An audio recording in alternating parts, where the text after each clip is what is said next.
Erin, I'm the founder and CEO of BVeg, the vegan certification firm, which is the first and only law firm scheme drafted vegan standard in the world. And we're actually about to gain global accreditation possibly this week. We signed the contract. So we'll be the first and only accredited vegan standard in the world. Yes, very exciting news under ISO standards. When I was at your restaurant, I had asked, do you have vegan wine? And I spoke to someone and they said, yes, I think so. You seem to vet with your producers. You're aware of what makes wine not vegan, but I didn't see, maybe you have now, I have to see, I didn't see any BVeg certified vegan wines. And what we do here at BevEdge is we not only look into the process of filtration. For those listening, a lot of wines, beers, and liqueurs could be filtered through animal parts, whether it's isinglass, which is fish bladder, egg whites, gelatin, bentonite clay would be a vegan version of that. There can also be up to 66 ingredients, according to the Tobacco and Trade Bureau, that can go into alcohol. None of it is disclosed. People think it's just grapes. People don't know. So the consumer who's looking for a vegan beverage is really relying on a credible vegan claim. So our next part of the show is a newly certified vegan wine. Hi, Rachel, Oceano Wines. So this is their winemaker. I'm sorry he couldn't join us. He just had a baby. But he's in the business of making a vegan certified wine, and they're in California. Well, we have two wines, Chardonnay. It's hard for me to find my Chardonnay. And this is the Pinot Noir. There you go. And we produce wine from grapes grown in San Luis Obispo, which is the central coast of California. And all of our wines have been vegan, but we just got our certification because we think that it's really important for consumers to know whether animals are used to make the wines that they're drinking. And it's not only in the process of winemaking, but also in the process of grape growing. We're not using any animals to do the viticulture, and our compost is green compost. Oh, look at that sexy picture. So our wines are certified by BevEdge as vegan, but all the vintages that you can see on our website are all vegan. We just didn't have the foresight to have them certified in the past. Well, things are changing. I think that people are starting to wake up. We've spent a whole show about an awakening and waking up on many issues. And I think veganism, and especially veganism in terms of alcohol, is something that is an education process for a lot of people. Not everyone knows that.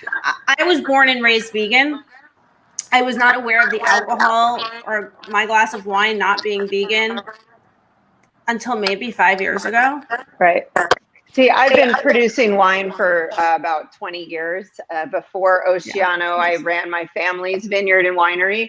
And so I knew about the different processes of winemaking that would make a wine not vegan by having fish bladders or egg whites or what have you. And it's just not a necessary addition to wine production. And so let me ask you about that. What about flavor? Does that help flavor or hurt flavor? I'm not a winemaker. Would be great to have the winemaker here. I'm not a winemaker, but I spoke to a winemaker recently, and they said actually that vegan wine is a higher quality wine because high quality wine is based on the quality of the grape. So the less that compromises the integrity of the grape, the better the wine. Did you say that's true? I can't claim that. No, I can't claim that that's true. I've had wines. I'm looking at my glass of wine over here. I've had wines that were non-vegan and vegan, and I don't think it's a matter of flavor personally. I think it's a matter of ethics and what systems that you want to support. And so I just don't think that animals have a place in our food system, but definitely not in our drinking system as well. And something that really can be hidden from the consumer. And so I think it's really important for our wines to bear a symbol of certification, and that's why we did it. Yeah, and I'm excited to meet you, Erin, because restaurants are a big thing for our company. 80% of our sales are to restaurants, and most of them are in New York City. I'm living in New York City, so I'm just you down are? the block. Yeah. I didn't know you were in New York. I thought you were in California for some reason as well. It's okay. My husband is in theater and musical theater in the music industry, and I so saw that. yeah, we live there. He is, Kurt, and so we live in New York City. And before the pandemic, I would go back and forth during the process of grape growing, and Marbu would meet me at the vineyard, and we'd go through, whatever changes we want to make, or where the development of the grapevines. And then I go for harvest and winemaking. But now it's a little bit of a different playing field, and I'm feeling a little bit stuck and static, as I'm sure a lot of other people are, because what we like to do is join each other at the table and eat and drink together. And that's really one of the joys that we can experience as people. Mm-hmm. Have you been to Seasoned Vegan? I haven't. And I'm looking forward to it. My dear friend is also vegan, and so I don't think he's been there. He lives in Chelsea, but we're definitely going to come up. He's a wine wholesale salesperson, and for our wholesale partner, which is Frederick Wildman and Sons in New York. And Erin, I don't know if you currently purchase from them, but they have some super nice wines. That sounds exciting. We love to make new connections and also meet new people. So we can't wait to meet you guys. Thank you.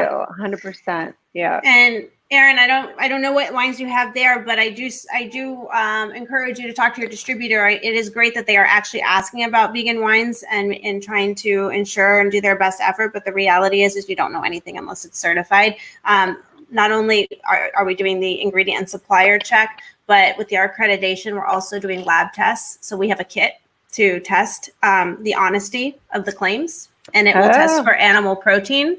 Oh, yeah. Wow.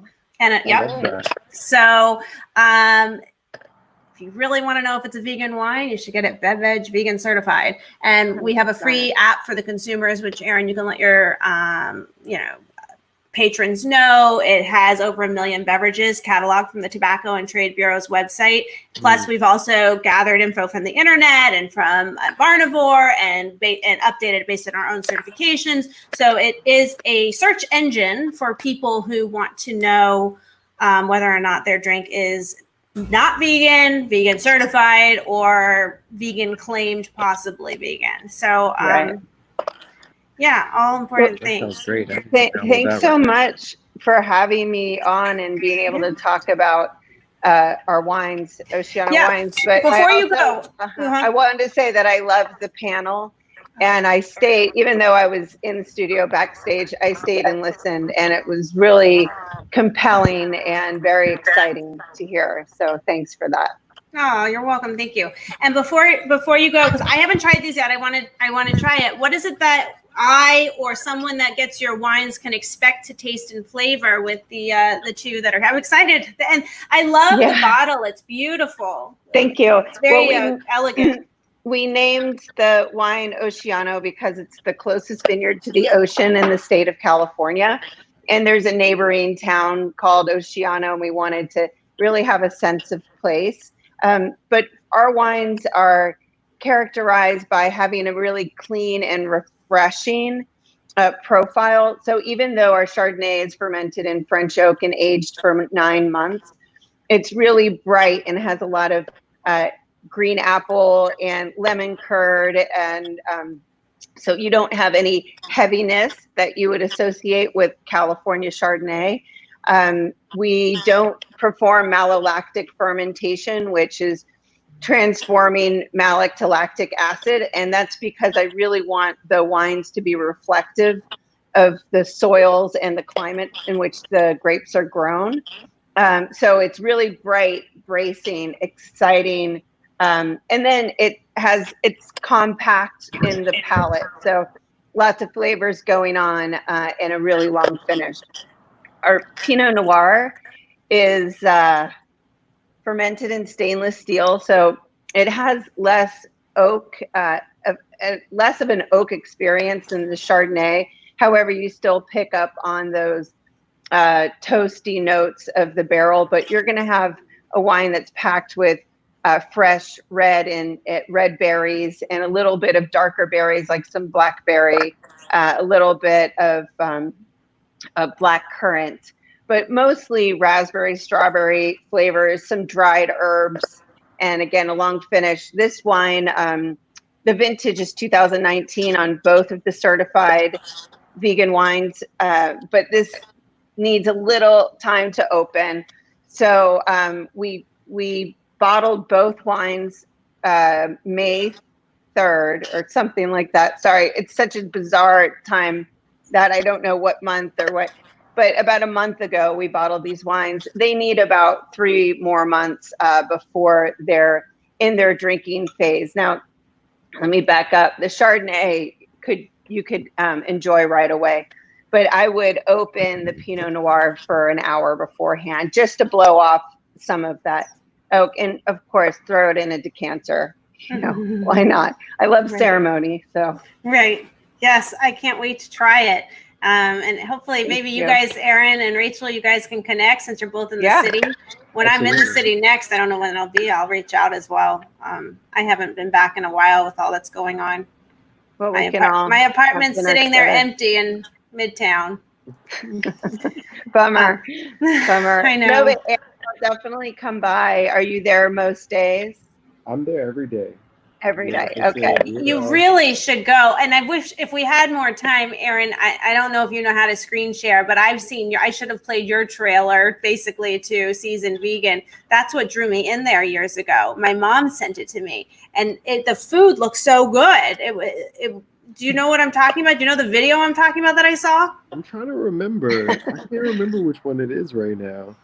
It was like a commercial. It was about you guys. Yeah. It's a vegan restaurant in Harlem, and the chef and the delicious what is it, crab? We call it the crawfish. Yes, the crawfish. Really good. The Burdock crawfish. Yeah, I don't know what video that is. Okay, so we can't pull it up fast enough. Yeah. Yeah, well, definitely go in there and try the food. It is so good, and maybe you guys can have fun doing some pairing dishes. Sure, I'll bring some wines. We'll taste some wines together. Yeah. Please do. I'm excited. Okay. Thank you. Sound amazing. Yeah. Yeah. All right. Small production too. There are like 700 cases of the Chardonnay and 365 of the Pinot Noir. So these are, very small crafted wines. They're not mass produced in any way whatsoever. How many cases a year do you make? These are the 2 wines that we make. So depending on the year, around 1,000 cases in total. Okay. So you're a boutique. We're boutique. Yep. And where can people get the wine? Oceanowines.com, WINES.com. And also, if you go to the website, not only on our online store, but we have a wine finder. So you just click on that, where to find our wines, and you'll see all of our accounts listed. And it's you just put in your zip code, and it'll show you the closest restaurants and retailers that sell the wines. Anywhere in Florida? I don't have a wholesaler in Florida yet. It's not, the 3-tier system is a really difficult system to navigate. So right now we're in the Mid-Atlantic and the Northeastern region, and we're really focusing on that. And it helps living, in the city that I can make more of an impact as far as the density of all the restaurants. Mm-hmm. Mm-hmm. Well, at least you shipped some to me. I'm really excited. I'm going to open the bottle tonight. We ship to 42 states. So, we've got that covered. We're just more, specific in the cities. And we've got some nice placements before all this, went down. We had some good by the glass placements, and hopefully we'll be able to retain once the restaurants are back up and running at a normal clip, where because I can't imagine, Erin, how difficult it is to manage an outdoor situation, and whether you want to open your indoor as well. I mean, wanting everyone to stay safe must be quite stressful. Yeah, it's tough, and because of the like mailbox and the hydrant in front of our restaurant, it makes doing outdoor seating like Oh, almost not possible. So we're still hmm, doing the takeout and the delivery, but because got of it. that, we're quickly moving towards doing some private label goods that we can sell on our website, which is not only we have our website for the restaurant, which is seasonedvegan.com, but we have an e-commerce page where we have thousands of vegan products called the Super Vegan Market. So we may be able to sell some of the wine in the restaurant and also Awesome. on the market. Mhm. Awesome. And, That's so cool. Erin, I'm going to bring up, so we have 2 global trademarks here at BeVeg. We have the BevVeg mark, which is the wine glass symbol that's here on her bottle. And then we also have see the gold circle V at the bottom of the screen. This is also on the Jane Unchained website. So if you go to janeunchained.com and click in the top corner here, 100% of the certification fee will go to Jane Velez Mitchell and the nonprofit, so we can continue reporting on the laws that matter and the animals, and to make a difference. But same thing is going for the global accreditation. It's for both labels, both global trademarks. And these logos are represented on every country and every continent except Antarctica. So if you do go into the private label, definitely reach out. Absolutely. Congrats. Yeah. So anyway, thank you guys. We're so out of time, but I really enjoyed the show. I enjoyed being with everybody. And we'll be back next week, Wednesday, noon and 9 a.m. Pacific Standard Time.